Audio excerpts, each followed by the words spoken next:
So that was that was like your first like kind of hustle in a way. I want to make some money. Yeah. But I always, if you don't work, you don't eat, man. What about you, Mike? Oh my gosh, I've worked all kinds of different jobs. My first job was actually as a lifeguard.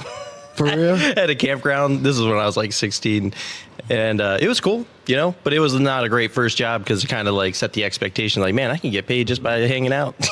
That's pretty cool. No, that lifeguard. What's that? As a lifeguard. Yeah, I know. So that was like my first job, and then, gosh, I've worked at a couple different places. I did like a bunch of gig work. I worked for some like vendors, like some friends that would make and sell soap and different things, like cool. I was just trying it all out. I really liked like the gig scene and that, and but that's not too sustainable, so but yeah, I got to work with some small businesses and friends, and then but later what actually like kind of stuck with the hustle, I was into playing music with friends and doing a band and hosting shows, and then my buddy Carson Parmenter had a company, Head Trauma Entertainment, DJ business. Okay. And I got in with them, man, and trained and started doing weddings. And so that's like my part-time thing still.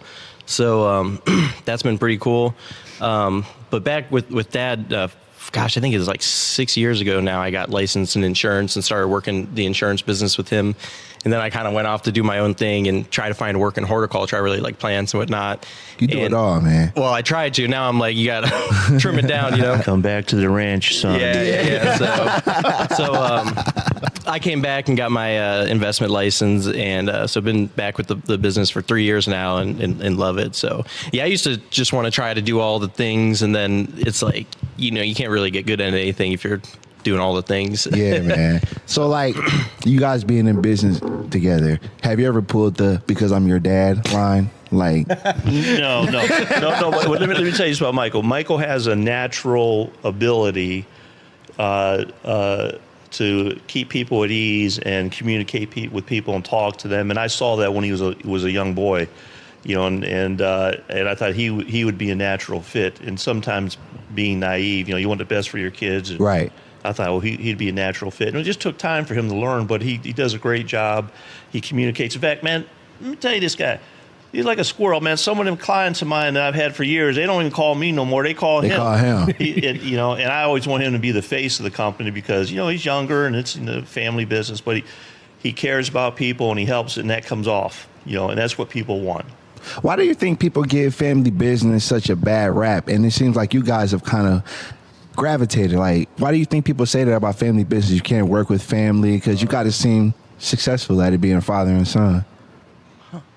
I could address that. Yeah, I mean, well, you know what, Can you bring the mic a little closer to you? Tell them about, like I took your advice on, it's like you never stop learning in life. And he had brought some issues to me in regards to making things better.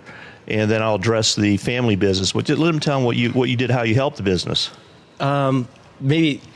So first with the family business, like when I first started with that is when I lived with them, and it was hard working with that all day and then going, and so I feel like if you're just together all the time, right. And you do, you live together and then you work together, that can be challenging, but I live on my own now across the street. But our mom worked with Dad for a little bit, and it was hard for them to work together, but I don't know. Dad and I work great together. Back to my friend Carson, he has a family business, Finesse Customs, and his mom actually now works part-time for us. But that's dope. His dad work as technicians there, where they own the business, and then his sister runs the office. So that's a great example of a family business where, like, they've got to go in. And funny enough, his mom, Jen, is happy to work with us, and I'm glad that she's with us. She probably could be with them if they wanted. So, yeah, I just feel like every family's dynamics are different, and you just kind of have to, like, figure out if that's for you, Yeah.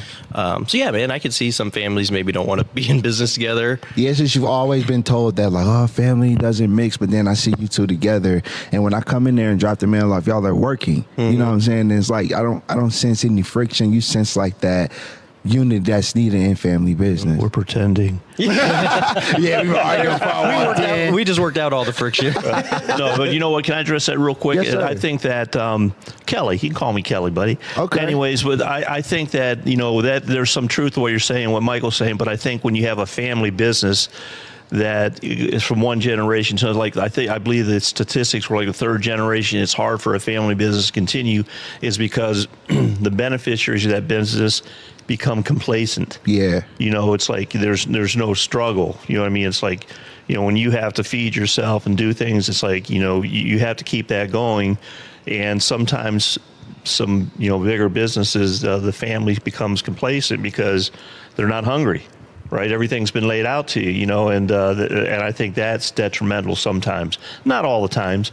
I mean, there's some family businesses that have been around for a long time, over 100 years. Yeah. But you still have to work and be motivated and care about people, you know. It's not all just about you. So who's the boss? He is. He is.